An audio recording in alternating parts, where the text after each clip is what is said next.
হ্যাঁ মেয়ে, বেশি কথা আমার একদম পছন্দ না। কতবার বলবো বিয়ে করেছে, আবার আলাদা রুমে ঘুমাবো, তা আবার বন্ধুদের সামনে? কেন বিয়ে করলে এক রুমে থাকতে হবে নাকি? আমি মানি না এসব, জোর করে বিয়ে করেছেন আপনি আমায়। জোর করে শুধু বিয়ে না, আমি আরও অনেক কিছু করতে পারি। ওইটা তো সময় মতোই দেখবি। আর বিয়ে করলে অবশ্যই এক রুমে থাকতে হবে। তোর বাপকে দেখেছিস? বোর হয়ে যাচ্ছে, এখনও বউ ছাড়া ঘুমায় না। আর আমি তো সদ্য শিশু। ছাড়েন আমায়, দূরে সরে দাঁড়ান, একদম আমার কাছে আসবেন না, বজ্জাত লোক। আমারও তো শখ নাই বুঝলি, আর না এনার্জি আছে। সারা রাত আমার পিঠের উপর শুয়ে ঘুমিয়ে এসছিস, পুরো পিঠ ব্যথা করছে এখন আমার। এখন তো আমার পিঠ টিপে দিবি, আমি ঘুমাবো। আমি ফ্রেশ হয়ে আসছি। বলেই ওয়াশরুমে চলে যায় রাহিয়ান। উপমা পুরো রুমটা ঘুরে ঘুরে দেখতে থাকে। রুমের সাথে একটা ব্যালকনিও আছে, দুটো চেয়ারও রাখা ছিল।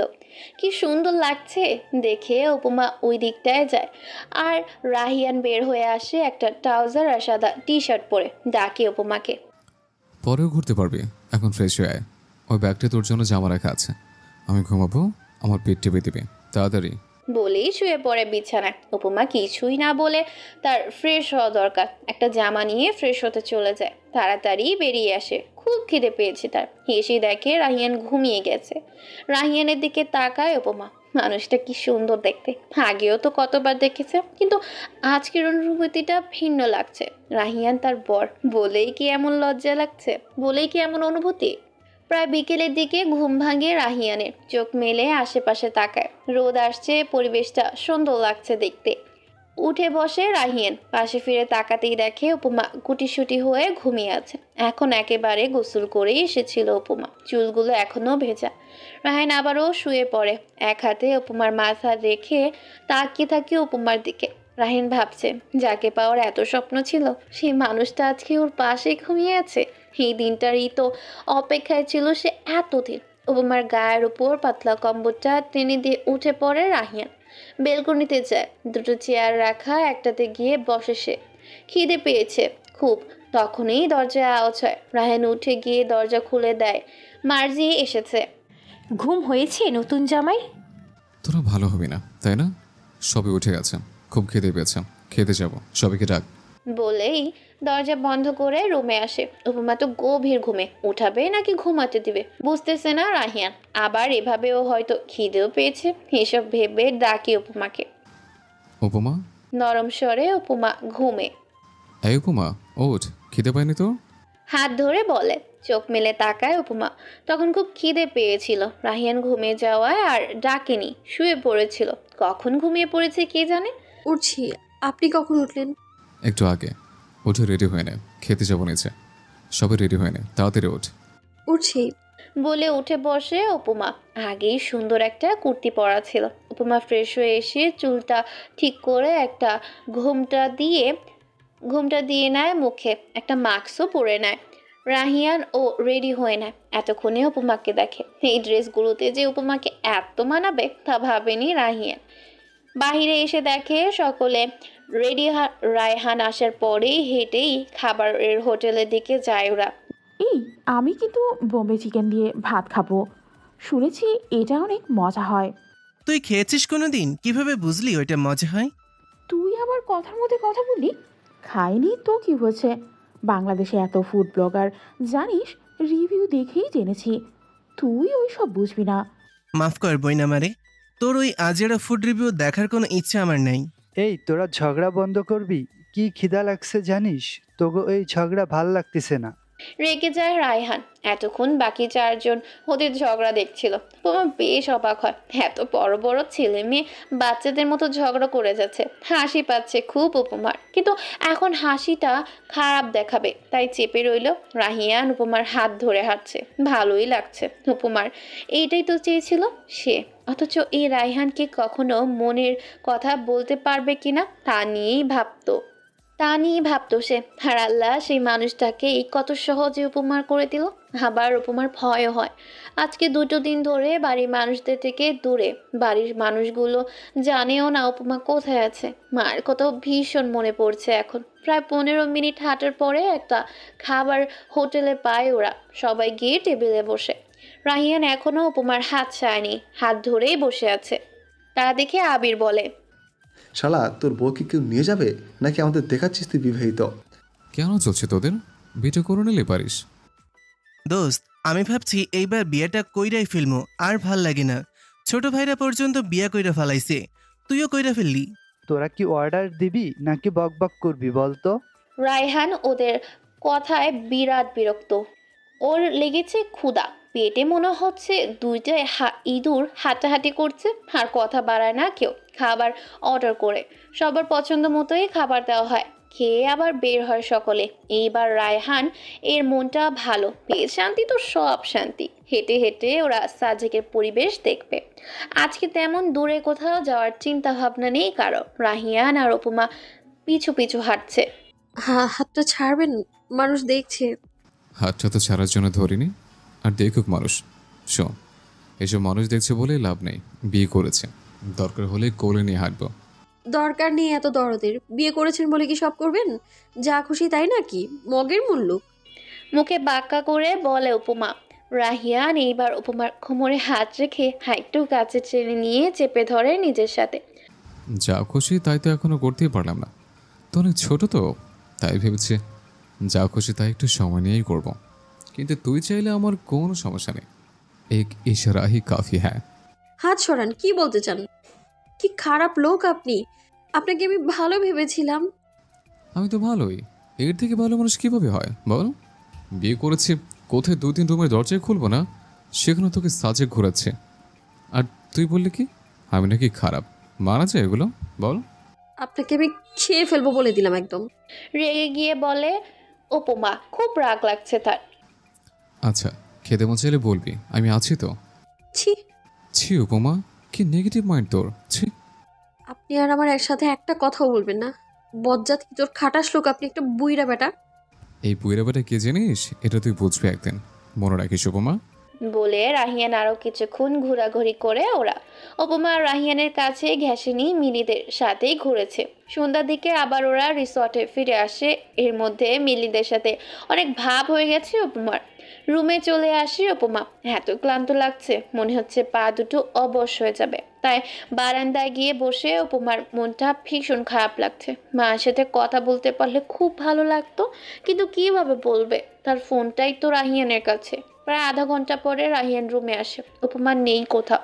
রাহান ভাবে মিলিদের রুমের ওইখানেও নেই। তখনই মনে পড়ে ব্যালকনিতে তো দেখা হয়নি। সেখানে গিয়েই দেখে উপমা বসে আছে। কাছে যেতেই রাহিয়ান বুঝতে পারে উপমা কান্না করছে। বুকটা কেঁপে ওঠে রাহিয়ানের। ও কি কোনো কারণে উপমাকে কষ্ট দিয়ে ফেলেছে? রাহিয়ান গিয়ে বসে উপমার পাশে। রাহিয়ানকে দেখেই চোখ মুছে ফেলে উপমা। কি হয়েছে তোর? কান্না করছিস কেন? আমি নিচে ছিলাম, মাথা ব্যথা করছে, তাই চা খেয়ে আসলাম। ভয় পেয়েছিস? কি হচ্ছে বলবি একটু? না বললে আমি কি করে বুঝবো বল? আমি কিছু করেছি? খেতে পেয়েছে? উপমা মাথা নাড়ায়। মানে সব কিছুই হয়নি। তাহলে কি হয়েছে বল না। মায়ের কথা মনে পড়ছে, আমি কিছু বুঝতে পারছি না, আমার ভীষণ ভয় করছে। আজকে 2টো দিন হয়ে গেল, আপনিও আমায় কিছুই বলছেন না। হুট করে বিয়ে এখানে আসা, বাড়ির মানুষরা তো কিছুই জানে না। কি হবে? মা আমায় অনেক বকবে, বড় মাও ভুল বুঝবে আমায়। বলে আরো কান্না করতে থাকে উপমা। পাগল তুই! আমি থাকতে কেউ তোকে কিছু বলতে পারবে না। বিশ্বাস নেই আমার উপর? আমি সব ঠিক করে দেব, একটু সময় দে আমায়। আমি যদি এমনটা না করতাম, ছোট চাচ্চু তো তোকে বিয়ে দিয়ে দিত। ওইটা তো আমি মেনে নিতে পারতাম না, তাই তোকে জোর করেই আমার করে নিয়েছে। আর বাকি রইল বাড়ির সবাই। ওইসব নিয়ে একদম ভাববি না, আমি আছি তো। মায়ের কথা মনে পড়েছে, কথা বলে নেবি। তোর ফোনটা ওই দিন নিয়েছিলাম, সবাই বারবার ফোন করতো, আমি ঝামেলা চাইনি। আমি ফোন করবো বাড়িতে। আজকে রাতটা যাক, আর কাঁদবি না। বললেই আরো জোরে জড়িয়ে ধরে উপমাকে। আমার হাড্ডি ভেঙে ফেলবেন, এত জোরে কেউ ধরে? ছাড়ুন। বলে দূরে চলে যায় উপমা। তুই অনেক স্বার্থপর জানিস, নিজে এসে জড়িয়ে ধরলে। আমি ধরতে গেলেই দোষ হয়ে গেল। ধরবেন কেন? ধরবো কেন? ওইটা অনেক তাড়াতাড়ি পৌঁছে যাবে। আর যেদিন সত্যিই ধরবো, ওই দিন আর তোর রক্ষা হবে না। চোখ মেরে বলে রাহিয়ান। মেরে ফেলবেন নাকি? হুমকি দিচ্ছেন? মেরে ফেলবো না, তবে মরার মতোই করে ফেলবো। Be ready. আবারও চোখ মেরে বলে রাহিয়ান। অসভ্য লোক, চলে যান এখান থেকে। রাতের বেলায় সাজেকের পরিবেশটা অন্যরকম হয়ে যায়। সে পরিবেশটাই উপভোগ করছে উপমা বসে বসে। রাহিয়ান রুমে চলে গেছে অনেকক্ষণ আগে, কি করছে কে জানে। আর কিছুক্ষণ থেকে উপমাও চলে আসে। এসে দেখে রাহিয়ান বসে বসে ফোনের মধ্যে কি যেন করছে। কি করছেন? বিছানার আরেক পাশে বসে বলে উপমা। চাকরি খুঁজছে।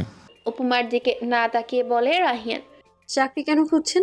নিজেদের বিজনেস থাকতে আপনি চাকরি কেন খুঁজছেন? খুঁজছে। আপনি তো চাকরি করেছেনই, আর খোঁজার কি প্রয়োজন? না করছি না, ছেড়ে দিয়ে এসেছে। অন্য কোথাও করবো, পেয়ে যাবো ইনশাআল্লাহ। পেয়ে তো যাবেন জানি, কিন্তু ছাড়লেন কেন? বড় চাচু ছাড়তে দিল? তোর বড় চাচুর ছেলে আমি, আমাকে আটকেও তো রাখতে পারবে না। আর এখন বিয়ে করেছি না, নিজের যোগ্যতায় বইয়ের দায়িত্ব পালন না করতে পারলে শরমের একটা ব্যাপার আছে না? বিয়ে করেছেন বলে চাকরি করবেন? অন্য কোথাও কেন চাকরি করবেন? অবশ্যই। আমি একা হলে তো এই যে বন্ধুদের সাথে ঘুরে ফিরে দিন কাটিয়ে দিতাম, কিন্তু এখন তো মিসেস রায়হান চেকদারও নিয়ে এসছে, বউয়ের শখ পূরণ করতে হবে না। বাহ, কিন্তু আমার তো তেমন কোনো শখই নেই। আচ্ছা, কী কী শখ তোর একটু বলতো আমায়? ফোন রেখে উপমার কোলে মাথা রেখে শুয়ে পড়ে। বলে রাহিয়ান। চমকে যায় উপমা। এটা কি হলো? কি হলো? এখন কি শুতেও পারবো না আমি? সব বিষয়ে ছাড় দেওয়া যাবে না তো?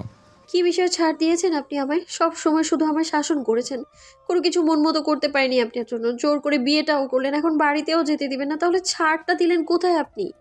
আস্তে, একটু দম নেয়, তারপর বল। আমি পালিয়ে যাচ্ছি না। আর খবরদার আর একবারও বলবি না আমি তোকে জোর করে বিয়ে করেছে।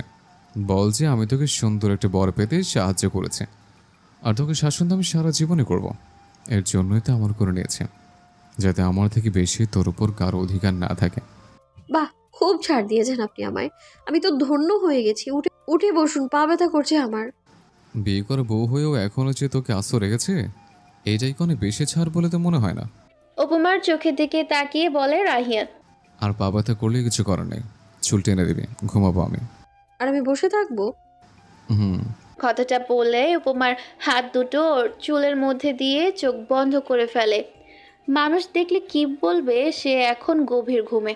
উপমাও কিছু করার নাই, পড়েছে এক পাগলের পাল্লায়। তবে খারাপ যে লাগছে তাও না। রাহিয়ানের চুলগুলো টেনে দিতে থাকে। শিকদার বাড়িতে আজকে 2টো রাত ধরে কারো চোখে ঘুম নেই। সাহেলা বেগম পাগল প্রায়, লামিয়েও কাঁদছে। সামিনা বেগম বড়, তাই সে সকলের সামনে চুপ থাকলো, একা একা খুব কাঁদছেন। রাহিয়ান উপমার জন্য সবাই মন খারাপ, অপেক্ষায় আছে শুধু একটা খবরের। ছেলে মেয়ে দুটো সুস্থভাবে যেন বাড়ি ফিরে, এটাই আশা। এখন রাহিয়ান ঘুমিয়ে গেছে সেই কখন, কিন্তু এখনো উপমার কোলের উপরেই শুয়ে আছে। উপমার পা দুটো যেন ব্যথায় ছিঁড়ে যাচ্ছে। আর এইভাবে বসে থাকা সম্ভব নয়। তখনই দরজায় আওয়াজ হয়।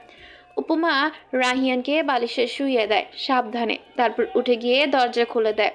মার্জি আর মিলি এসেছে। কি করছিলে উপমা? বিজি তুমি?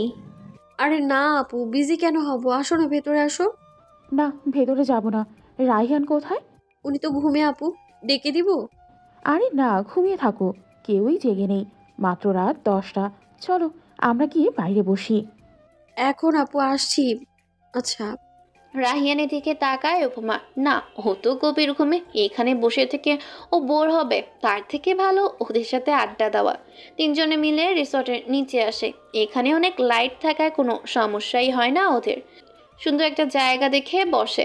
মানুষ কম না, আবার বেশিও না। রিসর্টের নিচে দোকানগুলো এখনো খোলা। 3 কাপ চা অর্ডার দিয়ে বসে ওরে 3জনে। আচ্ছা উপমা, তোমার যে এইভাবে বিয়ে হলো, তোমার কি মন খারাপ এই বিষয়টা নিয়ে? না আপু, মন খারাপ না। আসলে বিষয়টা এইভাবে আমি কখনো ভাবিনি। বাড়ির মানুষগুলো তো কিছুই জানে না, সবাই জানার পর কিভাবে নিবে এটা ভেবে একটু খারাপ লাগছে। রাহিয়ানকে পেয়ে তুমি তো খুশি। আমরা কিন্তু এই কলেজ থেকে একসাথে পড়ছি। রাহিয়ানের মতো ছেলেই হয় না। কত মেয়ে ওকে পছন্দ করতো তুমি গুণে শেষ করতে পারবে না। কিন্তু ও খুব ভালো। আমার বিশ্বাস ওর কাছে তুমি সব থেকে খুশি থাকবে। আর একদম চিন্তা করবে না, রাহিয়ান আছে না, ও দেখবে সব ঠিক করে দিয়েছে। তুমি শুধু ওর পাশে থেকো। মুচকি আসে উপমা। মানুষটা যে খুব ভালো তা সে জানে। সেই ছোট্ট থেকেই দেখেছে সে রাহিয়ানকে। বিচক্ষণ একজন মানুষ, গম্ভীর, তবে সব কাজেই তার পারফেক্টের জন্যই তো বড় মা সবসময় বলতো রাহিয়ান তার গর্ব। উপমা তো সেই গম্ভীর রাহিয়ানের প্রেমেই পড়েছিল, কিন্তু এখন বুঝতে পারছে উপমা রাহিয়ান শুধু গম্ভীরও নয়, ভিতরে ভিতরে একটা নির্লজ্জ লোক, মুখে কিছুই আটকানা। আরও টুকটাক কথা বলে 3জনে। মিলি তো সব বই বলে দিয়েছে উপমাকে। রাহিয়ান কেমন ছিল, কি কি করতো, ওর পিছে কত মেয়েরা ঘুরতো সব বলে দিয়েছে। উপমা শুনছে আর হাসছে, মনে মনে দুষ্ট বুদ্ধিও করে নিয়েছে। প্রায় রাত 12টায় গিয়ে শেষ হয় ওদের আলাপ। উপমার ঘুমে চোখ বন্ধ হয়ে আসলো, ও কিছুই বলতে পারছিল না এতক্ষণ। মিলি ওদের বিদায় দিয়ে উপমা চলে আসে নিজের রুমে। রুমে ঢুকেই দরজা বন্ধ করে ঘুরে তাকাতেই দেখে রাহিয়ান দাঁড়িয়ে আছে। উপমা ভেবেছিল ও উঠবে না, এইবার কি করবে।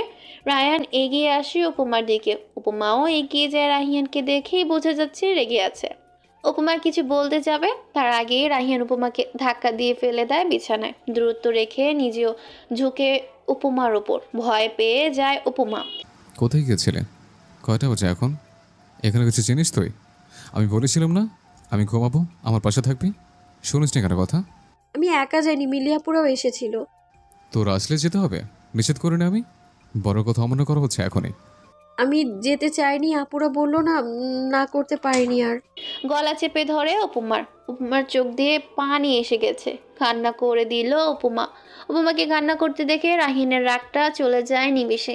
উঠে দাঁড়ায় সে, উপমাও উঠে বসে। গাল দুটো লাল হয়ে গেছে উপমার। রাহিয়ান আর সময় নেয় না, জড়িয়ে ধরে উপমাকে গালে চুমু খেতে থাকে। সরি, আমি বিশ্বাস কর এমন করতে চাইনি, রাগ লাগছিল ঘুম থেকে উঠে তোকে না দেখতে পেয়ে। আমি মাত্র নিচে যাচ্ছিলাম, আর করবো না। সরি লক্ষ্মী, ব্যথা পেয়েছিস অনেক। দূরে যান, আপনি আমায় মেরেছেন, এখন আবার আসছেন আহ্লাদ করতে। আমি মারবো, আমি আহ্লাদ করব, আমি আদর করব। শক্ত করে জড়িয়ে ধরে উপমাকে। ছাড়বেন আপনি আমায়? না, এইভাবেই থাকবো। উপমা জানে এখন হাজার বলেও সে রাহিয়ানকে বোঝাতে পারবে না। হঠাৎ রেগে যাবে, আবার আহ্লাদ করবে। এমন করলে কি যে হবে উপমার হাল্লা মালুম। সময় হচ্ছে বয়ে যাওয়া নদীর মতো। রাত শেষ হয়ে ভোর হতে যেন সময় লাগে না।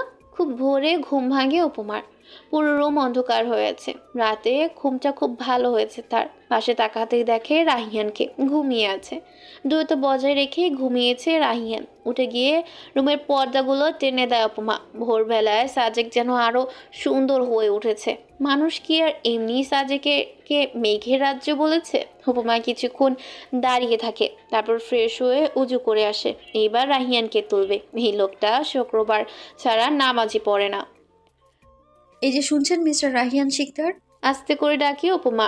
রাহিয়ানের ঘুম পাতলা হওয়াতে একবার ডাকতেই উঠে যায় সে। উপমার বাচ্চা, কয়টা বাজে? এত সকালে ডাকছিস কেন? উল্টো দিকে ঘুরে আবার শুয়ে পড়ে রাহিয়ান। আহা, কি শান্তিতে ঘুমোচ্ছে দেখো। এই যে জনাব, একদিনও তো নামাজ পড়েন না, উঠুন নামাজ পড়বেন। রাহিয়ানের চোখে অনেক ঘুম, তবুও তাকে উপমা এক প্রকার টেনে তুলে ফ্রেশ হতে পাঠায়। রাহিয়ান আসার পর একসাথেই দুজনে নামাজ পড়ে নেয়। গিন্নি হয়ে যাচ্ছিস? পেছন থেকে জড়িয়ে ধরে উপমাকে রাহিয়ান। আপনার বুঝি তাই মনে হয়? তাই তো মনে হচ্ছে। তবে তুই ভালো গিন্নি হতে পারবি, যা, দোয়া করে দিয়েছে। উপমার ঘাড়ে নাক ডুবিয়ে বলে কথাটা রাহিয়ান। উপমার অন্যরকম অনুভূতি হচ্ছে। এই দূরে সরে দাঁড়ান, যখন তখন জড়িয়ে ধরবে না বলে দিলাম। দূরে সরে গিয়ে বলে উপমা। শুধু জড়িয়ে ধরেছে, এখনো কত কিছু করা বাকি। দুষ্ট হেসে বলে রাহিয়ান। আপনি না বলেছিলেন আজকে বাসায় কল করবেন? এইটাই বলতে চাচ্ছিল উপমা এতক্ষণ। মায়ের জন্য মনটা কেমন করছে তার। আচ্ছা যা, ফোনটা নিয়ে আয় আমার। উপমা গিয়ে ফোনটা নিয়ে আসে। রায়হান ফোন করে আমির শিকদারের কাছে। একবার রিং হতেই তিনি ধরেন কলটা। রায়ান, তুমি কোথায়? উপমা কোথায়? আজকে 3টা দিন হয়ে গেল, কোথায় নিয়ে গেছো তুমি উপমাকে? এক নিঃশ্বাসে কথাগুলো বলেন আমির শিকদার। সামিনা বেগমও তার পাশে এসে দাঁড়ায়। আসতে বাবা, আমি আছে, আর উপমাও আছে।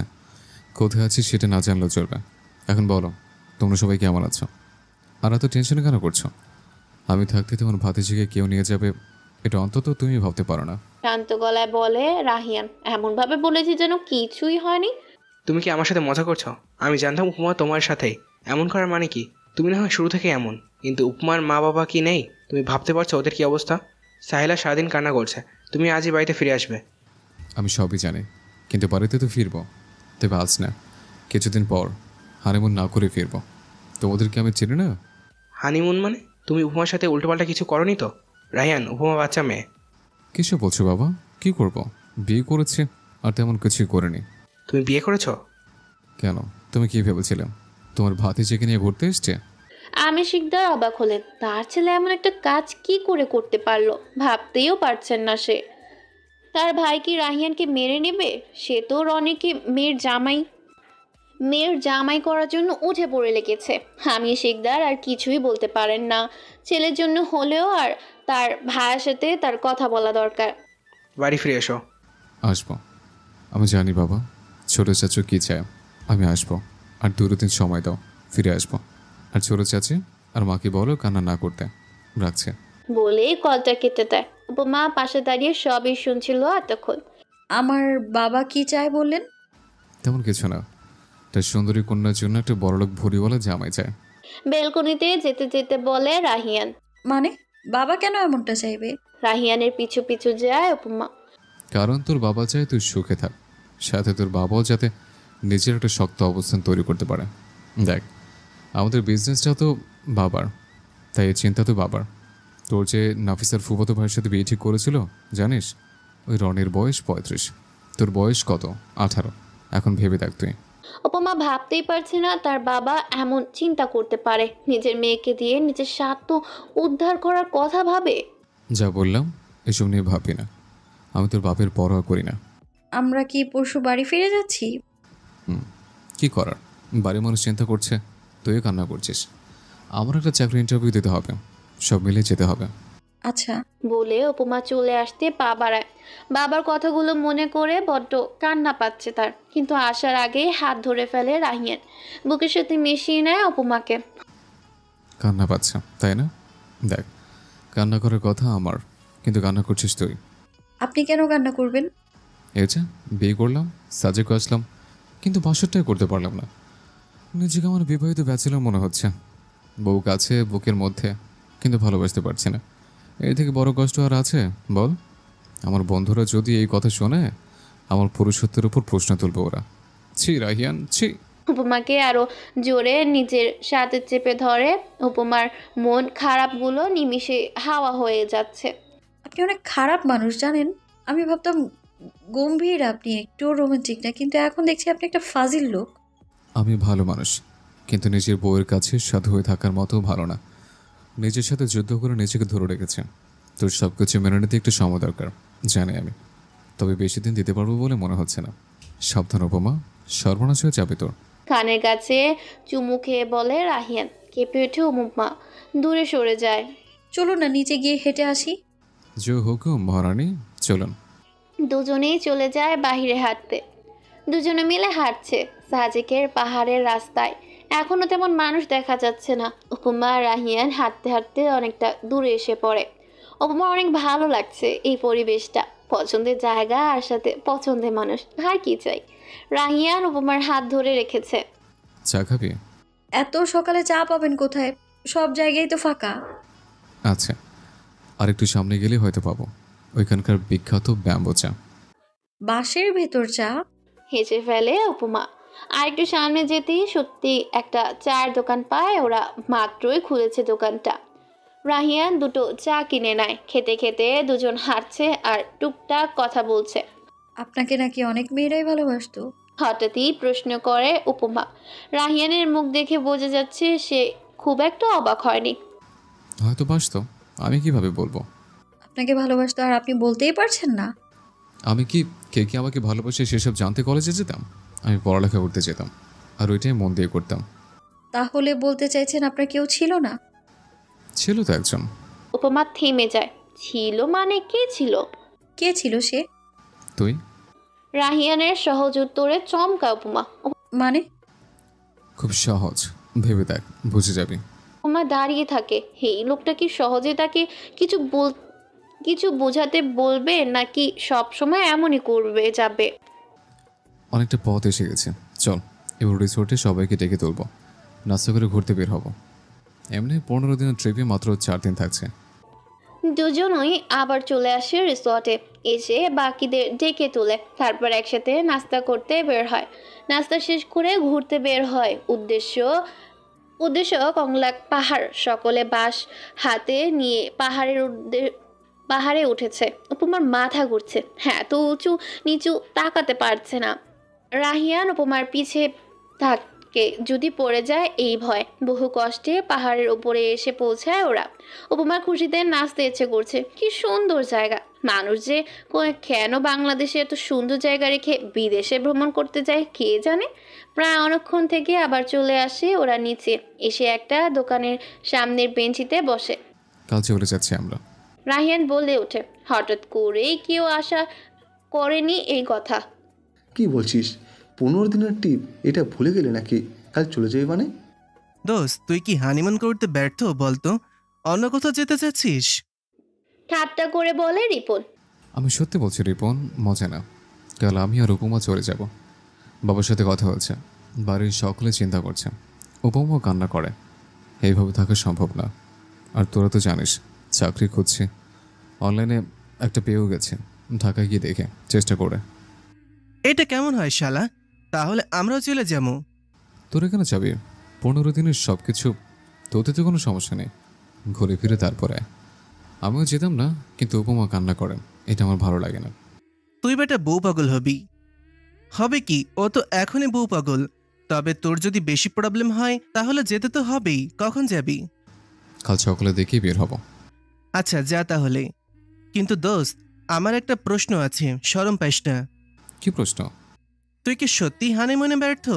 সত্যি করে বলবি দোস্ত, তোর মুখ দেখে বুঝেছি আমি তুই ব্যর্থ। দকি দকি ভাব করে বলে রিপন। রিপনের প্রশ্ন শুনে আবির আর রায়হান ও হেসে দেয়। রাহিয়ান রাগে চোখে তাকায় ওদের দিকে। আমি কি তোদের মতো? তোরা কোনোদিনও ভালো হবি না? আরও কিছুক্ষণ কথা বলে আবারও ঘুরতে চলে যায় ওরা। সাদেক শহরটা খুবই ছোট, তবে দেখতে অসাধারণ। সারাটা দিন ঘুরে ফিরে সময় কাটায় ওরা। বন্ধুদের সাথে থাকলে হয়তো সময়গুলো এইভাবেই চলে যায়।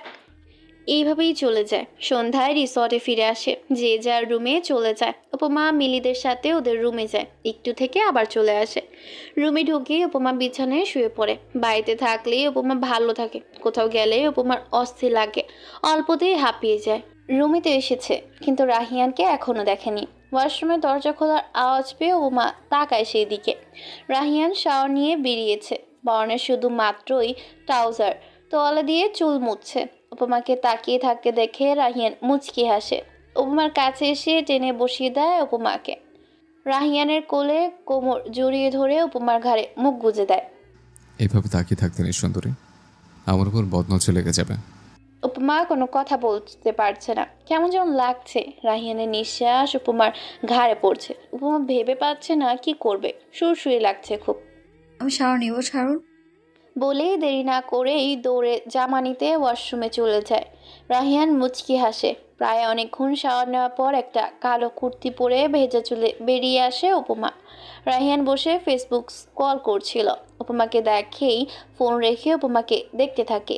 কি করে যে রাহিয়ান নিজেকে আটকে রেখেছে সে বুঝতেই পারছে। সব কাজ শেষে উপমা বিছানায় শুতে আসে। রাহিয়ানকে এইভাবে তাকিয়ে থাকতে দেখে জিজ্ঞেস করে, কি হয়েছে, এভাবে কি দেখছেন? তোকে দেখা হয়েছে? তাহলে ঘুমিয়ে পড়ুন। একটা কথা বলবো? উপমা অবাক হয়, রাহিয়ান তো শান্তভাবে কথা বলছে। কি বলেন? রাহিয়ানের চোখের দিকে তাকিয়ে বলে উপমা। আমার পক্ষে ঘুমানো যায় না উপমা, বউ পাশে না, এইভাবে ঘুম আসে না। উপমা আর দেরি করে না, চলে যায় রাহিয়ানের বুকে। রাহিয়ানের বুকে শান্তি ফিরে আসে। ভেবেছিল উপমা আসবে না, দুজনেই ঘুমিয়ে পড়ে। পরের দিন সকাল সকালই বেরিয়ে পড়ে উপমা রাহিয়ান। বন্ধুদের মন খারাপ হয়, কিন্তু কিছুই করার নেই। ওদের সব কিছু তাড়াতাড়ি ঠিক হয়ে যাক, এইটাই চাওয়া ওদের। ঠিক আছে, তাহলে সাবধানে বাইক চালাবি আর পৌঁছে কল করে দিবি, ঠিক আছে? আচ্ছা দিব, তোরও সাবধানে থাকিস। এনজয়। বেরিয়ে পড়ে ওরা। ঢাকা আসতে আসতেই রাত 8টার মতো বেজে যায়। বাড়িতে যাওয়ার আগে বন্ধুদের কল করে জানিয়ে দেয় রাহিয়ান। উপমার বুক কাঁপছে, ভয় লাগছে ভীষণ, কি হবে কে জানে। রাহিয়ান বাইকটা রেখে উপমার হাত ধরেই বাড়িতে ঢুকে। উপমার পা যেন চলছে না। বাড়ির ভিতরে আসতে দেখে সকলে বসার ঘরে বসে আছে, দেখে মনে হচ্ছে ওদেরই অপেক্ষায় ছিল। উপমাকে দেখে সাহেরা বেগম এগিয়ে এসে জড়িয়ে ধরে কান্না করে দেয়। উপমাও মাকে পেয়ে কান্না করছে। রাহিয়ান পাশে এসে দাঁড়ায় সামিনা বেগম। এরপর রুমের বাকি মানুষগুলো চুপ করে বসে আছে।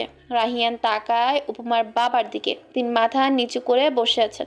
হঠাৎই রহমান শিকদার উঠে এসে উপমাকে ছাড়িয়ে নিয়ে ওর মার থেকে মারার জন্য হাত ওঠায়, কিন্তু তার আগে হাতটা ধরে ফেলে রাহিয়ান। ভুলে যাবেন না, উপমা এখন শুধু আপনার মেয়েই না, আমার স্ত্রীও।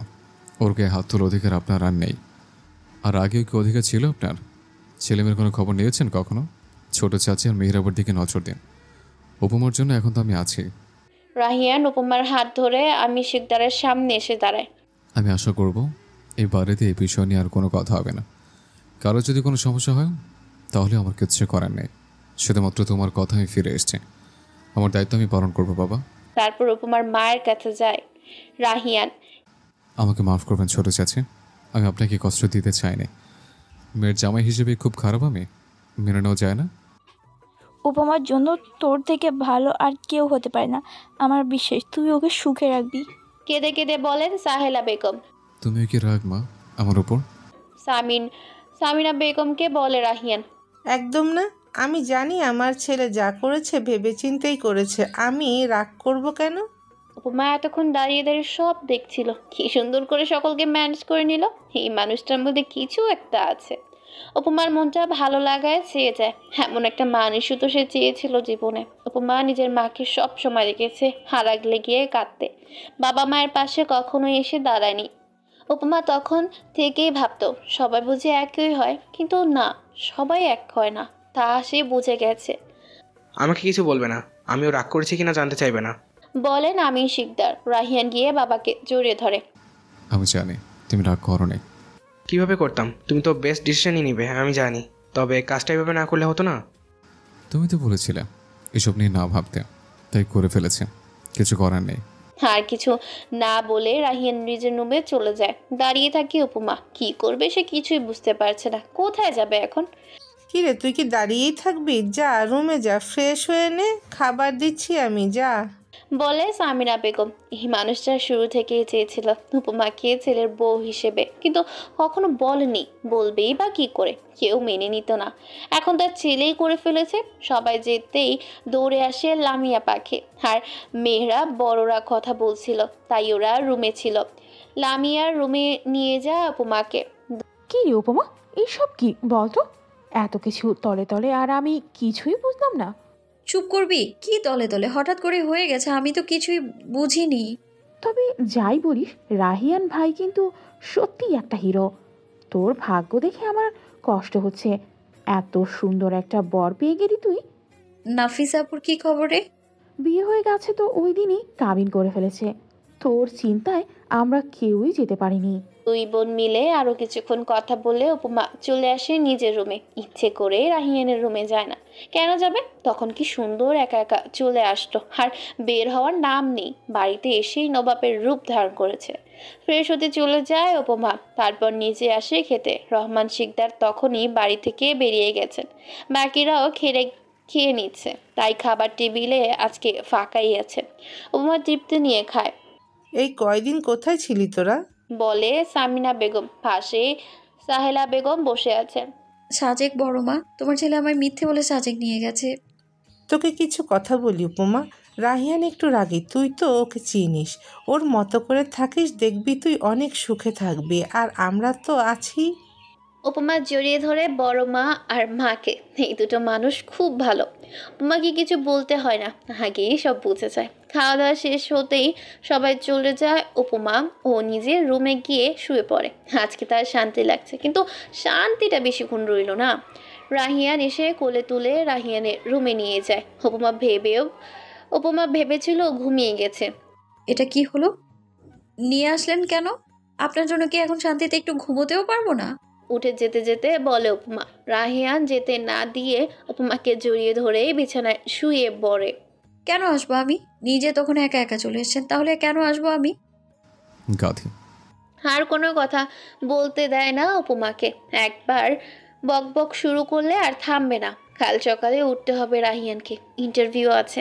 উপমাও কিছু বলে না, রাহিনার বুকেই শুয়ে পড়ে, ঘুমিয়ে পড়ে। সকাল 9টায় শিকদার বাড়ির সকলে উঠে পড়েছে, রাহিয়ানও উঠে পড়েছে। খেয়ে তারপর ইন্টারভিউ দিতে যাবে সে। উপমাকে ঘুমাতে দেখে আর ডাকেনি। এসে আমি শিকদারের পাশের চেয়ারটায় বসে রাহিয়ান। সকালে ভারী নাস্তা তার পছন্দ না, কোনো রকমে খেয়ে উঠে পড়ে যাওয়ার জন্য। কোথায় যাচ্ছ তুমি এই সকালে? কাজ আছে একটু। আর উপমা এখনো ঘুমে, না উঠলে ওকে ডেকো না, আসছি আমি। বলেই বেরিয়ে যায় রাহিয়ান। খুব টেনশন হচ্ছে তার। জীবনে প্রথমবার চাকরির জন্য ইন্টারভিউ দিতে যাচ্ছে, কি হবে কে জানে। ব্যাগটা নিয়ে বের হয়ে পড়ে। রাস্তায় জ্যাম থাকায় একটু দেরি করে আসতে হয়েছে রাহিয়ানকে। হেসে দেখে অনেক বড় লম্বা সিরিয়াল। তার একটা জায়গায় গিয়ে বসে পড়ে সে। ভাবতে থাকে নিজেদের অফিসের মানুষ এইভাবেই কাজের জন্য লাইন দিয়ে থাকে, আর সে দাঁড়িয়ে আছে অন্য কারো অফিসে। এক প্রকার জেদ করেই সে তার বাবার অফিসে কাজ করবে না বলে ভেবেছে। যতই কষ্ট হোক নিজে কষ্ট করেই চাকরি জোগাড় করবে, উপমার দায়িত্ব পালন করবে। আবার ভাবছে উপমাকে কল করবে কিনা যদি এখনো ঘুমিয়ে থাকে। তারপর ভেবেই একবার কল করে। উপমা ফোন কিন্তু ধরে না। পরে লামিয়ার ফোনে ফোন করে জানতে পারে উপমা এখনো উঠেনি। তাই রাহিয়ানও একটু শান্তি মতো বসে। রাহিয়ানের ইন্টারভিউ দিতে দিতে অনেকটা সময় লেগে যায়, প্রায় দুপুর 2টো। ইন্টারভিউ দিয়ে বের হয়েই দেখে বাহিরে প্রচণ্ড রোদ। সকালেও ছিল, এখন যেন আরও বেড়ে গেছে। বাইক নিয়ে আসতে আসতেই রোদের তাপে আর ঘামে ভিজে নাজেহাল অবস্থা রাহিয়ানের। উপমা ঘুম থেকে উঠে শাওয়ার নিতে চলে যায়। রাহিয়ান বাড়ি পৌঁছে দেখে নিচে কেউ নেই। সোজা নিজের রুমে চলে আসে। প্রচণ্ড খারাপ লাগছে তার। শার্টটা পুরো ঘামে ভেজা। রুমে এসেই বিছানায় শুয়ে পড়ে। উপমা বের হয়ে এসে দেখে রাহিয়ান বিছানায় শুয়ে আছে। দেখেই বোঝা যাচ্ছে শরীর ক্লান্ত তার। উপমাকে না ডেকে নিচে গিয়ে ঠান্ডা লেবুর শরবত বানিয়ে নিয়ে আসে। হেসে রাহিয়ানের পাশে বসে। শুনছেন, এই শরবতটা খেয়ে নিন, উঠুন।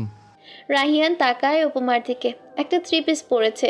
উপমা লাল রঙের, কিন্তু উপমার ঠোঁট ছাড়ে না। উপমার নিঃশ্বাস বন্ধ হয়ে আসছে। রাহিয়ান কেমন পাগলের মতো করছে।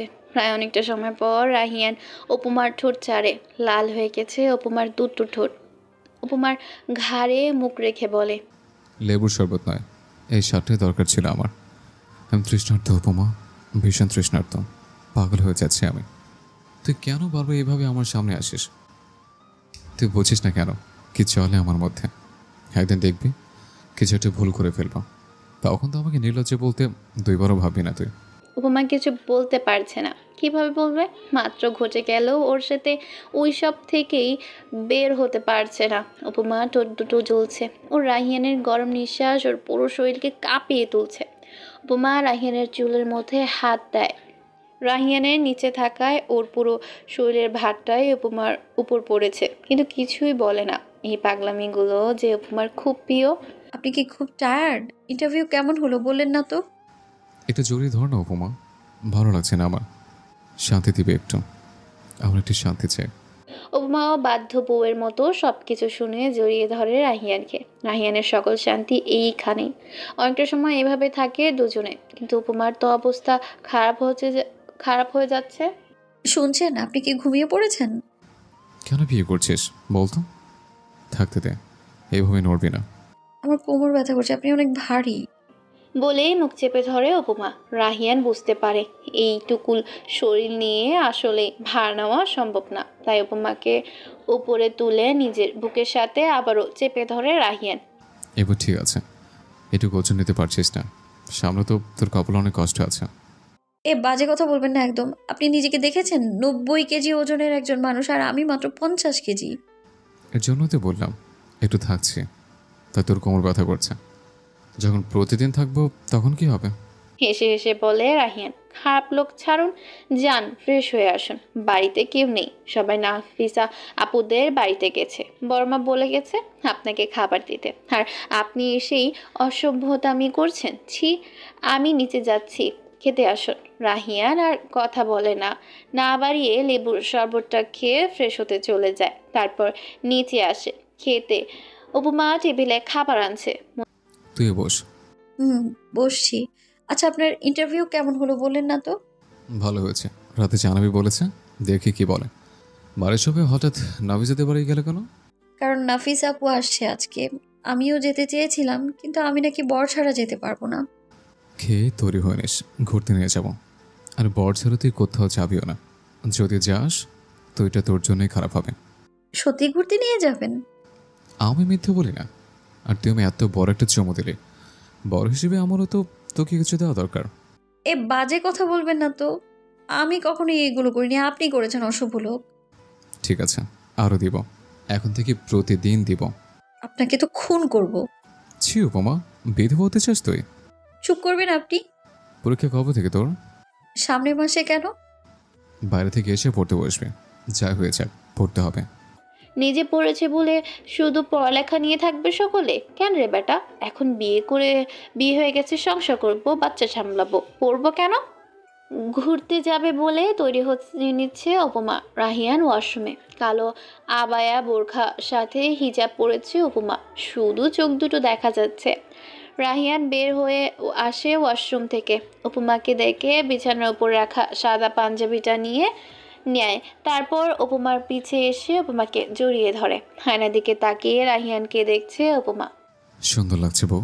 ফিসফিস করে উপমার কানের কাছে বলে রাহিয়ান। তাই? কত সুন্দর লাগছে। অনেক সুন্দর, অনেক বেশি সুন্দর। তোর এই চোখ দুটো আরো বেশি সুন্দর লাগছে। লজ্জা পায় উপমা। আপনাকেও সুন্দর লাগছে। দেখতে হবে না বরটা কার? দুজনে একসাথে হেসে ফেলে। আচ্ছা, আমরা কোথায় ঘুরতে যাব?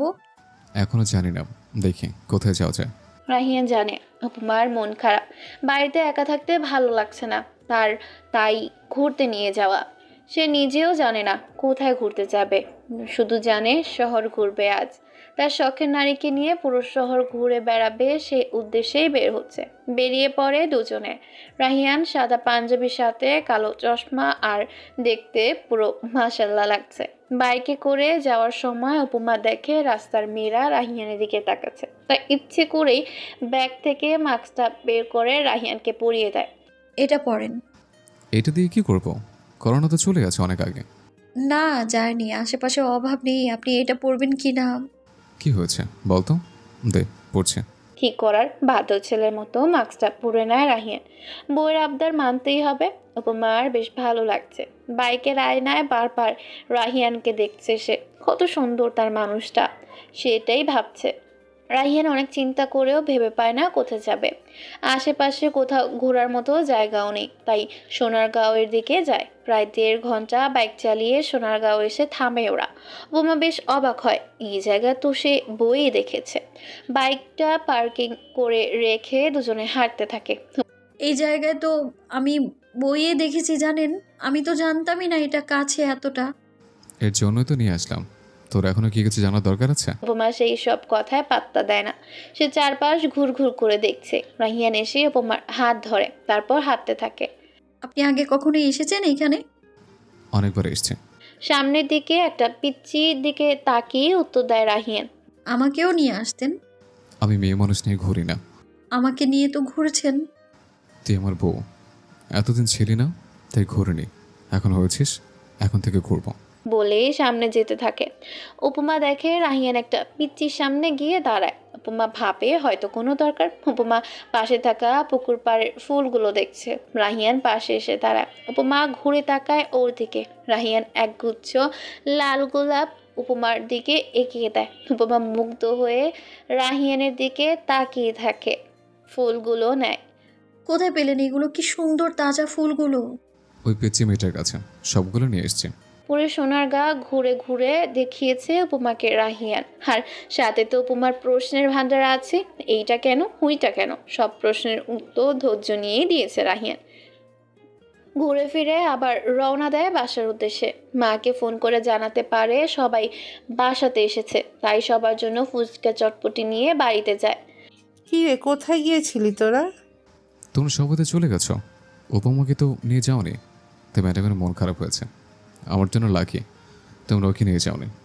এর জন্য ভাবলাম ছোট মানুষ কষ্ট পাবে, ঘুরতে নিয়ে যায়। তাই না? বউ নিয়ে ঘুরতে ইচ্ছে ছিল, ওইটা চেপে গেলি কেন? হাসতে হাসতে বলে সামিনা বেগম। ঠিক বলেছো তুমি বড় মা। আমি উপরে যাচ্ছি মা, পারলে আমার জন্য 1 কাপ কফি পাঠিয়ে দাও। পাশ থেকে লামিয়া বলে ওঠে। বলে উপমার দিকে তাকিয়ে চলে যায় উপরে। রাহিয়ান যেতেই উপমার পাশে এসে দাঁড়ায় লামিয়া। কি রে, বরের সাথে খুব তো ঘুরে বেড়াচ্ছিস। তোকে দেখে না বোন আমারও বিয়ে করতে ইচ্ছে করছে। তাহলে বড় চাচুকে বলি তোকেও বিয়ে দিয়ে দিতে। লামিয়াকে জড়িয়ে ধরে বলে উপমা। বিয়ে দিলেও কি রাহিয়ান ভাইয়ার মতো কি আর সবাই এত রোমান্টিক হবে? উনি রোমান্টিক? তো এই যে তোকে কিভাবে বিয়ে করলো?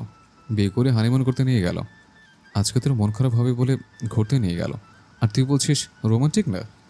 কি যে রোমান্টিক সেটা তো আমিই জানি। কথা বলতে বলতে উপমার মনে পড়ে রাহিয়ানের দেওয়া গোলাপগুলো বাইকের উপরে রেখে এসেছে। দৌড়ে যায় গ্যারেজে। এই উপমা, আবার কোথায় যাচ্ছিস? উপমা কিছু বলে না দেখে লামিয়াও যায় উপমার পিছে। এগুলো এখানেই রেখে চলে গিয়েছিলাম। অবাক হয়ে বলে লামিয়া। এইগুলো রাহিন ভাই দিয়েছে? হুম। তোর কি ভাগ্য রে উপমা, এই রাহিয়ান ভাইয়ার মতো ছেলে খোঁজ আমার জন্য। আমি বিয়ে করব। লামিয়াকে এমন করে কাঁদতে দেখে হাসতে থাকে উপমা। মেয়েটা আসলেই পাগল। ফুলগুলো নিয়ে সোজা উপরে চলে আসে উপমা। রাহিয়ানের রুমে যায়। গিয়ে দেখে রাহিয়ান বারান্দায় দাঁড়িয়ে ফোনে কথা বলছে। তাই আর ওকে ডাকে না, নিজে ফ্রেশ হতে চলে যায়। ফ্রেশ হয়ে বের হয়ে দেখে সামিনা বেগম এসেছেন কফি দিতে। তুমি কষ্ট করে নিয়ে আসতে গেলে কেন বড় মা? আমাকে বললেই পারতে। তুই ফ্রেশ হচ্ছিলি তাই ডাকিনি আর। সেই কখন এসেছি এখনও দেখ ফোনে কথা বলে যাচ্ছে, ডাকতেও পারছি না। তুই এইটা ধর, আমার অনেক কাজ আছে নিচে। কফির মগটা উপমার হাতে ধরিয়ে দিয়ে চলে যান সামিনা বেগম। উপমা পড়ে যায় ফ্যাসাদে। এখন কি করবে? পা বাড়িয়ে বারান্দার দিকে রাহিয়ানের পাশে গিয়ে দাঁড়ায়। উপমার দিকে তাকায় ও তারপর টেনে উপমাকে কাছে নিয়ে পিছন থেকে জড়িয়ে ধরে ফোনে কথা বলতে থাকে। উপমা ইশারায় কফির মগটা নিতে বলে। রাহিয়ানও ইশারায় রেখে দিতে বলে পাশে থাকা টেবিলে। কিছুক্ষণ পরে ফোনটা পকেটে রেখে উপমাকে শক্ত করে জড়িয়ে ধরে রাহিয়ান। উপমা এতক্ষণ আকাশের দিকে তাকিয়েছিল। রাহিয়ান জোরে চেপে ধরে হুঁশ ফিরে ওর। কফিটা তো ঠান্ডা হয়ে গেল। বড় মা সেই কখন নিয়ে এসেছিল? আপনাকে তো কথা বলতে দেখে আমি দিয়ে চলে গেছি। উপমা, ঘাড়ের চুলগুলো সরিয়ে চুমু খেতে খেতে বলে রাহিয়ান। চাকরিটা আমি পেয়ে গেছি। উপমা শুনছিস? বলে নিজেই হেসে দেয়। উপমা অবাক হয়ে যায়। আসলে চাকরিটা হয়ে গেছে? সত্যি? বাহ, আপনি তো খুব কাজের। একবার ইন্টারভিউ দিয়েই চাকরি পেয়ে গেলেন আপনি। কিন্তু শর্ত আছে একটা। কি শর্ত আছে? অফিসের যে বস তার মেয়ের সাথে প্রেম করতে হবে। হাসি চেপে রেখে বলে রাহিয়ান। উপমা যেন আকাশ ভেঙে পড়ে মাথায়। ছুটোছুটি করে রাহিয়ানের বাহু হতে ছাড়া পাওয়ার জন্য। এমন করছিস কেন? এত ছটফট করতে হয় না সুন্দরী। আমি পাগল হয়ে গেলে কিন্তু সামলাতে পারবি না। আরো জোরে চেপে ধরে উপমাকে। আমি কেন সামলাবো? আপনি যান, আপনার বসের মেয়ের সাথে প্রেম করুন, আমায় ছাড়ুন।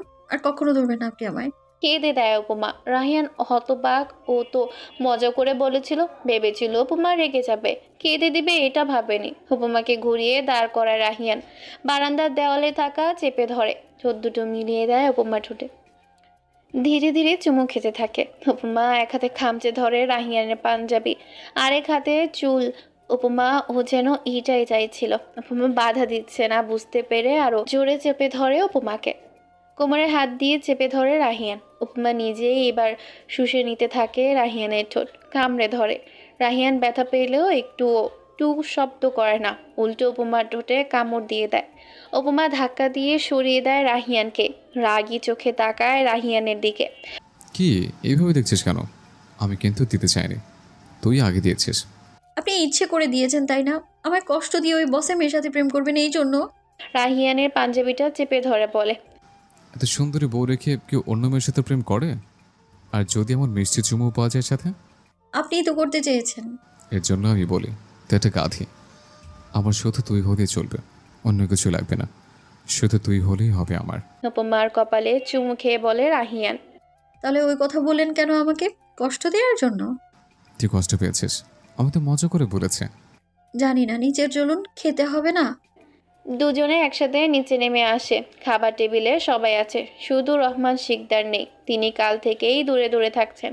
রাহিয়ান বসতে বসতে আমি শিকদারকে উদ্দেশ্য করে বলেন। আমি চাকরি পেয়েছি বাবা, দোয়া করে আমার জন্য। শেষে নিজের জেটটাই জিতে দিলে। হাসে রাহিয়ান। হ্যাঁ মা, কাল থেকে আসুক নাবিসারা, আমি তো চলে আসবো। সত্যিই আসবে বড় মা? আরও টুকটাক কথা বলেই সবাই চলে যায় ঘুমোতে। উপমা খুশি যেন ধরছে না। নাফিসা আপুর সাথে কতদিন পরে কথা হবে, দেখা হবে ভেবেই খুশি লাগছে উপমার। কি ম্যাডাম এত খুশি কেন? নাফিজা আপুর সাথে কতদিন দেখা হয় না, কালকে দেখা হবে ভেবেই খুশি লাগছে। অনেক খুশি। উপমাকে জড়িয়ে ধরে শুয়ে পড়ে রাহিয়ান। অনেক। আমাকে তো একটু খুশি করা যেত, কিন্তু আফসোস কারণ সে কথা মাথাতেই নেই। আপনি ঘুমোবেন? অবশ্যই, সকালে ডেকে দেবে। উপমার কপালে চুমু খেয়ে বলে, আচ্ছা দিব। পরের দিন সকাল সকালই ঘুম ভেঙে যায় উপমার। চোখ পিটপিট করে তাকিয়ে বুঝতে পারে সে কারো বাহু জোরে বন্ধি।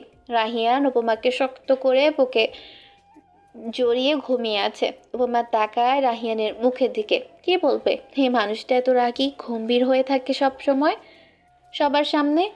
রাহিয়ানের মাথায় হাত বুলাতে থাকে উপমা। ঘড়ির দিকে তাকিয়ে দেখে 8:30 বেশি বেজে গেছে। দেরি না করে ডাকতে থাকে রাহিয়ানকে। শুনছেন, উঠবেন না? 8:30 বেজে গেছে। আজকে না আপনি অফিসে যাবেন? রাহিয়ান নড়ে উঠে, কিন্তু চোখ খুলে না। আরো শক্ত করে জড়িয়ে ধরে উপমাকে। উপমার মনে হচ্ছে এখন সে রাহিয়ানের ভিতরেই ঢুকে যাবে। উঠবেন না?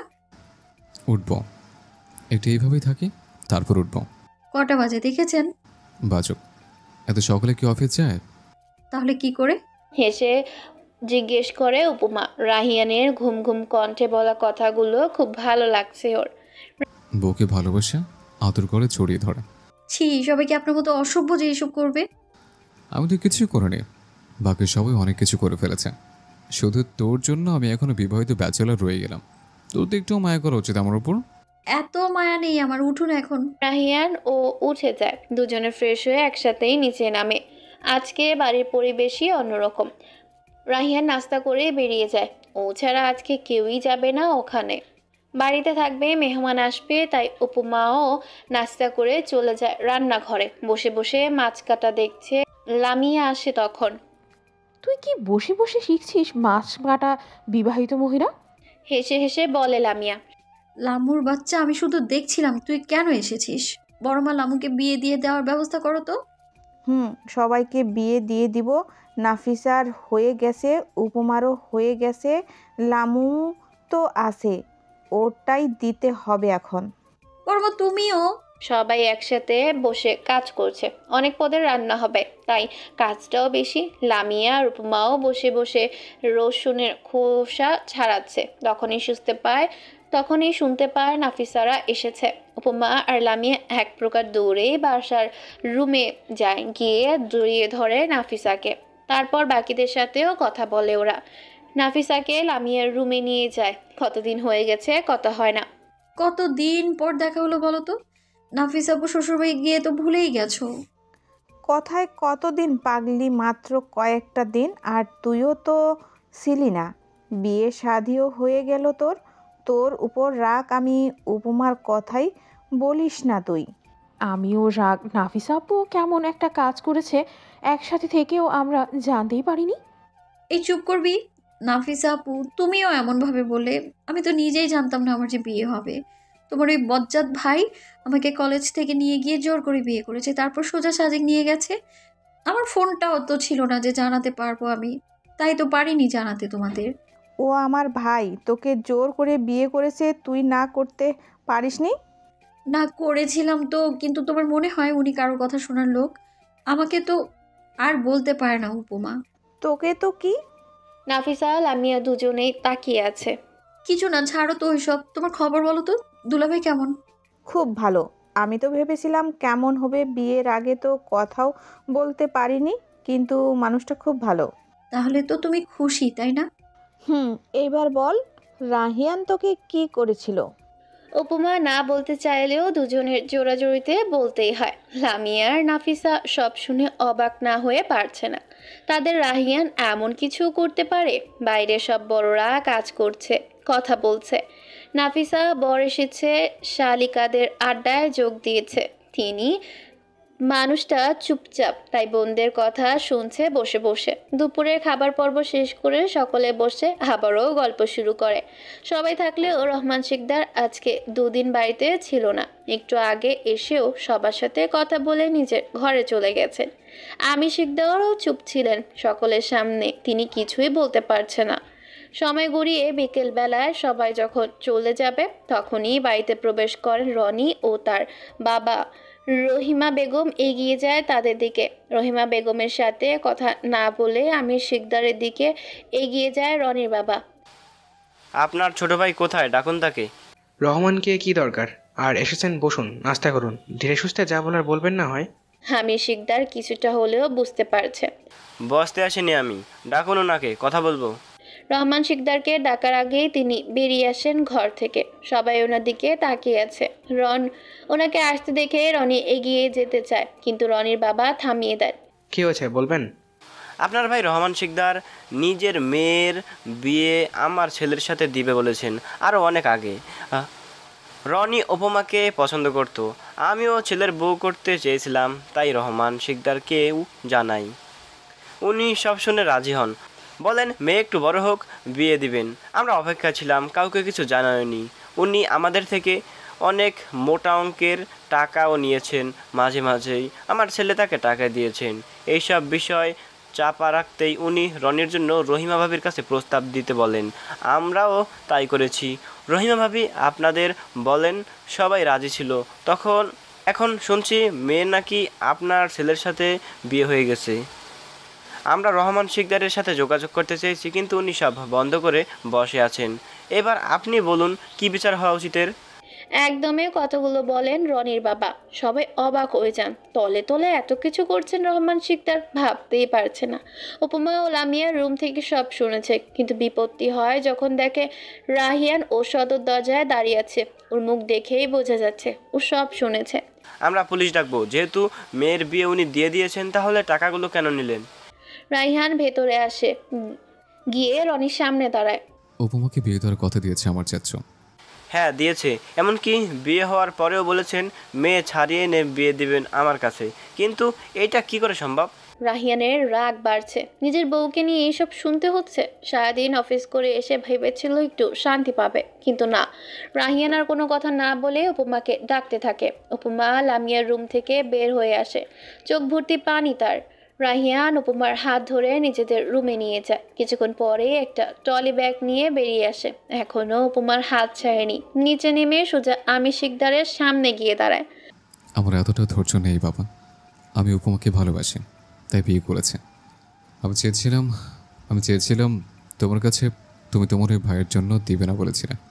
আমি তোমার কথা অমান্য করে উপমাকে বিয়ে করেছে, আবার তোমার কথাই এই বাড়িতে এসেছে। আমার আর কিছুই চাই না। উপমা আমার বউ, ওর দায়িত্ব আমি পালন করতে পারবো। আমি আর এই বাড়িতে থাকছি না বাবা, দৌড়ে যাব না। উপমার চোখের পানি সহ্য করার ক্ষমতা আমার নেই। তোমার ভাইকে বলে দিও, তার ঠিক করা ছেলে, আর তার থেকেও বেশি খুঁজে রাখবো আমি উপমাকে। কথাগুলো বলে উপমার হাত ধরে বেরিয়ে যায় বাড়ি থেকে। কেউ কোনো কথা বলতে পারে না, সবার পা যেন বাঁধা। আমির শিকদার লজ্জায় অপমানে শেষ হয়ে যাচ্ছেন। তারই ছোট ভাই এমন একটা কাজ করবে কখনোই ভাবতে পারেনি সে। নিজের রুমে চলে আসেন। রহমান শিকদার চলে যান বাড়ি থেকে। নাফিসাও বিদায় নিয়ে চলে যায়। থাকতে চেয়েছিল, উপমায় নেই, তাই এই পরিবেশে থাকার মানই হয় না। আমির শিকদার নিজের কক্ষে চেয়ারে বসে আছেন, মাথা কাজ করছে না তার। সামিনা বেগম পাশে এসে বসেন, কান্না করছেন তিনি। কি হয়ে গেল বলতো? ছেলেটাও জেদ করে বেরিয়ে গেল। একটু পরেই সন্ধে হয়ে যাবে। কোথায় যাবে মেয়েটাকে নিয়ে? আর কি আসবে ও এই বাড়িতে? রাহিয়ান কোনো ভুল করেনি। স্ত্রীর সম্মান রক্ষা করা ওর দায়িত্ব। আমি জানি ও কোথায় যাবে, কিন্তু রহমান এটা কিভাবে করলো বলতো? অর্থ, টাকা পয়সার লোভ ও কোনোদিন ছাড়তে পারলো না। রাহিয়ান কি উপমাকে নিয়ে আর ফিরবে না? তুমি একটু ফোন করে দেখো না ওরা কোথায় যাবে এখন। উপমাকে নিয়ে বাড়ি থেকে বেরিয়ে এসে বাইক নিয়ে খোলামেলা একটা নদীর পাড়ে চলে যায় রাহিয়ান। উপমা কাঁদছে। বাইক থামাতেই উপমা নেমে গিয়ে ঘাসের উপরে বসে পড়ে। এখনো অন্ধকার নেমে আসেনি। রাহিয়ানও উপমার পাশে গিয়ে বসে। রাহিয়ান বসতে উপমা রাহিয়ানের কাঁধে মাথা রেখে ফুপিয়ে কেঁদে ওঠে। রাহিয়ান উপমার মাথায় হাত বুলিয়ে দেয়। তুই কান্না করছিস কেন? আমি কি মরে গেছি বলতো? আমি তো বেঁচে আছি। তাহলে তোর কিছু হবে না, কাঁদবি না। আমার ভীষণ কষ্ট হচ্ছে জানেন। বাবা এমনটা কি করে করতে পারলো? ছোট থেকে বাবা মাকে অবহেলা করেছে দেখে এসেছি। আমাদের দায়িত্বও পালন করেননি। আর এখন আমার জীবন নিয়েও খেলতে বাঁধলো না। উনি আমার বাবা, আমি ভাবতেই পারি না জানেন। ভাইয়ের জন্য কষ্টে বুকটা ফেটে যায় আমার। বলে আরো জোরে কেঁদে দেয়। রাহিয়ান কিছুই বলছে না, চুপ করে শুনছে। কি বলবে, ও তো সবই জানে। তাকা আমার দিকে। উপমা চোখ মুছে তাকায় রাহিয়ানের দিকে। বাড়ি ফিরে যেতে চাস? মন ভালো হলে বলিস, বাড়ি দিয়ে আসবো। আপনি না বললেন আর যাবেন না? আমি যাবো না বলেছি। তোর যদি সবার জন্য কষ্ট হয়, যেতে চাস, তাহলে দিয়ে আসবো। দেখ, একবার জোর করে বিয়ে করেছি তোকে, আবারও জোর করে নিয়ে যেতে পারি না। তুই যা চাইবি তাই হবে। আমি আপনার সাথে থাকবো, যাব না আমি। বুঝে বলছিস? কাঁদতে পারবি না কিন্তু। তোর চোখের পানি সহ্য হবে না আমার। থাকতে পারবি আমার সাথে? পারবো, আমি ওই বাড়িতে যাব না। ব্যাস এইটুকুই শুনতে চেয়েছিল রাহিয়ান। উপমাকে টেনে তুলে দাঁড়ায়, বাইক নিয়ে বেরিয়ে পড়ে। আবার 15 মিনিটের মধ্যে একটা বাসার সামনে এসে দাঁড়ায়। উপমা অবাক হয়, এইটা আবার কার বাসা, কোথায় নিয়ে এলো? বাইক নিয়ে সোজা পার্কিংয়ে গিয়ে বাইক রেখে আবার ফিরে আসে রাহিয়ান। উপমার হাত ধরে উপরে যেতে থাকে। 3 তলা ভবন, 2 তলায় এসে একটা ফ্ল্যাটের দরজা খুলে ভেতরে ঢুকে রাহিয়ান। উপমা এখনো শুধু দেখেই যাচ্ছে। করছে কি, কার বাসায় নিয়ে এলো? মনের মধ্যে হাজারটা প্রশ্ন ঘুরছে। ভেতরে গিয়ে আরো অবাক হয়, প্রায় সব কিছুই আছে এখানে। খুব বেশি সাজানো নয়, তবে টুকটাক সবই আছে। এটা কার বাসা? আমার। বলেই বিছানায় শুয়ে পড়ে। উপমা দাঁড়িয়ে শুধু দেখছে। পুরো ফ্ল্যাটটার মধ্যে এই একটাই গুছানো বেডরুমে যা যা থাকার সব দরকারি জিনিসই আছে। আপনার বাসাও আছে? আমি তো জানতামই ওইটা আপনার বাসা। ওইটা সবার বাসা, এটা আমার একার বাসা। বাবা দিয়েছিল যখন ইন্টার উঠি, তখন মাঝে মধ্যে বন্ধুদেরও নিয়ে আসতাম। পরীক্ষা যখন থাকতো আমি তো এখানেই থাকতাম। আচ্ছা, কিছু জিনিস নেই, বসের রুমটা গোছাতে হবে, ওটা কালকের মধ্যে করে দেব। এখন আমি ক্লান্ত, আজকে একটু কষ্ট কর, রাতে বাইরে থেকে খাবার এনে দেব। রাহিয়ান কিছুক্ষণ শুয়ে থাকে, উঠে ফ্রেশ হতে চলে যায়। আসার সময় জামা কাপড় নিয়ে এসেছে, তাই আর সমস্যা নাই। রাহিয়ান ওয়াশরুমে যেতে উপমা পুরো বাড়ি ঘুরে দেখতে শুরু করে। বারান্দা যায়, এখান থেকে বাহিরের পরিবেশটা খুব সুন্দর লাগছে দেখতে। উপমা ঘুরে ফিরে দেখে বাসাটা আসলেই সুন্দর। শুধু বসার ঘরটাই সাজালে সব ঠিকঠাক হয়ে যাবে। উপমা হেঁটে রান্নাঘরে যায়।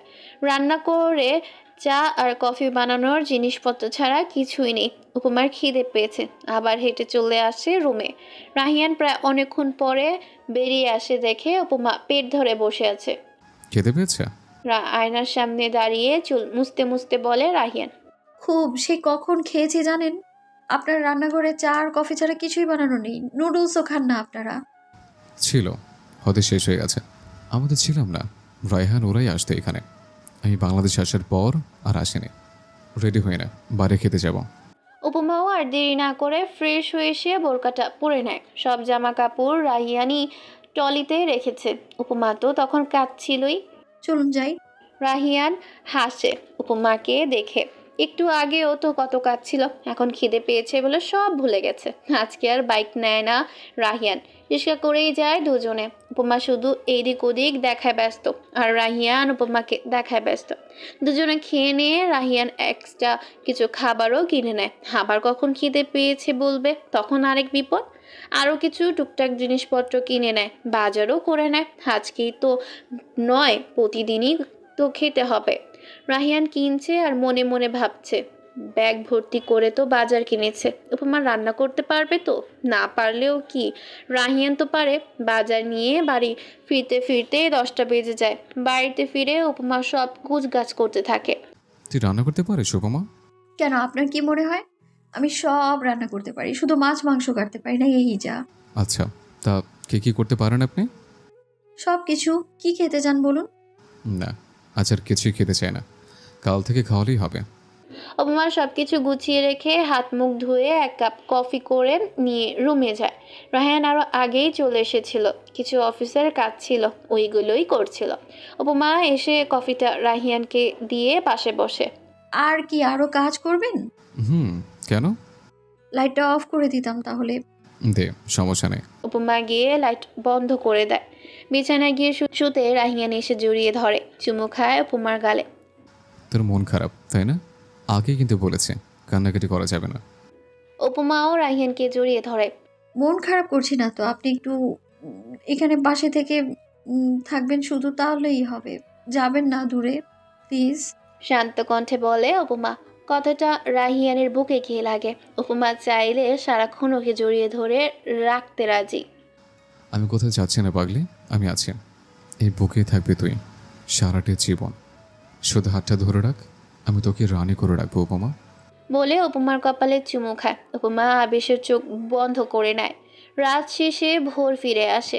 উপমা ওঠার আগে রাহিয়ান উঠে যায়, তারপর নুডলস রান্না করে নিজে খেয়ে যায় আর উপমার জন্য রেখে যায়। উপমাকে আর ডাকে না, অফিসে চলে যায়। বেলা 11টায় ঘুম ভাঙে উপমার। আশেপাশে তাকিয়ে দেখে রাহিয়ান নেই, অফিসে চলে গেছে। বুঝতে পেরে উঠে বসে উপমা। ফ্রেশ হয়ে খাবার টেবিলে গিয়ে বসে। একটা বাটি ঢেকে রাখা দেখে ঢাকনা তুলে নুডলস দেখে মনটা ভালো হয়ে যায়। চটপট খেয়ে নেয়। পুরো বাসাটায় উপমা একা কি করবে বুঝতে পারছে না। সাইমার সাথে অনেক দিন কথা হয় না। উপমা ফোনটা নিয়ে সাইমাকে কল করে। একবার রিং হতেই সাইমা ধরে ফোনটা। উপমা কই তুই বল তো, কোথায় হারিয়ে গেলি? তোকে ফোনে পাওয়া যাচ্ছে না, লামিয়াও আসছে না কলেজে যে জিজ্ঞেস করব। ওই দিন যে চলে গেলি আর কোনো খবরই তো নেই তোর। তোর প্রশ্ন শেষ? এত প্রশ্ন একসাথে করলে কি করে উত্তর দিব বল? তুই আছিস কোথায় ওইটা বল। তোর রাহিয়ান ভাই যে তোকে নিয়ে গেল আর তুই আসলি না, সামনে পরীক্ষা উপমা। উপমা ধীরে ধীরে সবটা খুলে বলে সাইমাকে। এতদিন উপমার সাথে কি কি হয়েছে সব সব শুনে সাইমা ভাবছে এটাই বাস্তব নাকি সিনেমার কাহিনী। এত কিছু হয়ে গেল দোস্ত, তুইও বিবাহিত হয়ে গেলি, জামাইয়ের সাথে আছিস, তোরই তো সময় রে উপমা। আল্লাহ আমার ভালোবাসার মানুষটাকে আমার করে দিয়েছে, কিন্তু পরিবারকে দূরে নিয়ে গেল। এটা আমার জন্য কি পরিমাণ কষ্টের, আমি কাউকে বোঝাতে পারবো না রে। তোর কষ্ট বুঝতে পারছি আমি, কিন্তু তুই ভেবে দেখ তুই কত ভালো একজন মানুষকে পেয়েছিস যাকে তুই ভালোবাসতি। সেই মানুষটা তোর জন্য কত কিছু করেছে। আসলেই তুই ভাগ্যবতী রে উপমা। উপমার মন খারাপ হলেও সাইমার সাথে হেসেই কথা বলছে। সাইমার সাথে কথা বলা শেষ করে উপমা রান্নাঘরে যায়। রান্না করবে আছে ইউটিউব থেকে অনেক রেসিপি শিখেছে, ওইটাই শক্তি এখন। সুন্দর করে একেবারে রেসিপি ফলো করেই উপমা মুরগির মাংস রান্না করে, সাথে সবজি আর ডাল। কিন্তু ভাত রান্না করতে গিয়ে পরে ভেজালে। ভাতের মার কিভাবে ফেলবে, অনেক কষ্ট করেই মার ফেলার কাজটা করতে হয় উপমাকে। রান্না করতে করতে প্রায় 2টো বেজে যায়। গোসল করে নামাজ পড়ে নিয়ে খেতে বসে, তখনই ফোন আসে উপমার। রাহিয়ান ফোন করেছে। হ্যালো উপমা। হ্যাঁ বলুন, শুনছি। কি করছিস? 3টে বেজে গেল, আমার কাজে অনেক চাপ, আমি খাবার নিয়ে আসতে পারছি না। তুই কষ্ট করে নুডলস বা অন্য কিছু বানিয়ে খেয়ে নিতে পারবি প্লিজ। আজকে কষ্ট কর, কাল থেকে আমি ম্যানেজ করে নেব। করতে হবে না, আমি রান্না করে নিয়েছি। কি? তুই কিভাবে রান্না করলে? হাত পুড়িয়ে ফেলবি গাধি, তোকে রান্না করতে কে বলেছে? আপনি এত এক্সাইটেড কেন হচ্ছেন? আমি রান্না করতে পারি তো, কোনো সমস্যা হয়নি, আমি পারবো। আপনি চলে আসুন না, একসাথে খাবো। আমি এখনো খাইনি। রাহিয়ানের খুব ইচ্ছে করছে যেতে, কিন্তু কাজের অনেক চাপ আর অফিসও বাসা থেকে ভালোই দূরে, তাই ইচ্ছে থাকলেও আসতে পারছে না। আমি রাতে এসে খাবো, তুই খেয়ে নে, ভালোভাবে থাকবি। আমি না আসা পর্যন্ত দরজা খুলবি না, রাখছি। উপমাও খেয়ে নেয়, তারপর রুমে চলে যায়। একা একা ভালো লাগছে না। কিছুক্ষণ বারান্দায় দাঁড়িয়ে বাহিরে দেখে সময় কিছুতেই কাটছে না। বাড়ির কথাও মনে পড়ছে। বারান্দায় বসেই কেঁদে দেয় উপমা, নিজের মায়ের কথা ভেবে। কেন তার মায়ের এত কষ্ট? উপমা কেন পারে না নিজের মায়ের কষ্ট কমিয়ে দিতে? আজানের শব্দে উপমা উঠে বসে চলে আসেন রুমে। নামাজ পড়ে এইদিক ওইদিক করতে থাকে। 2টো চোখ পড়ে একটা টেবিলের দিকে, রাহিয়ানের পড়ার টেবিল। উপমা এগিয়ে যায়, অনেকগুলো বই রাখা। দেখতে থাকে বেশিরভাগই বই হুমায়ুন আহমেদের, প্রায় সব উপন্যাসই আছে এখানে। উপমা বই পড়তে ভালো লাগে না, তবে গল্পের বা উপন্যাসের বই তো পড়াই যায়। উপমা একটা উপন্যাসের বই হাতে নেয়, নামটা খুব সুন্দর, আমার আছে জল। উপমা বইটা নিয়ে রুমে বিছানায় গিয়ে বসে পড়ে। পড়তে থাকে বইটা, অনেক সুন্দর একটা উপন্যাস। পড়তে পড়তে ঘুমিয়ে পড়ে উপমা।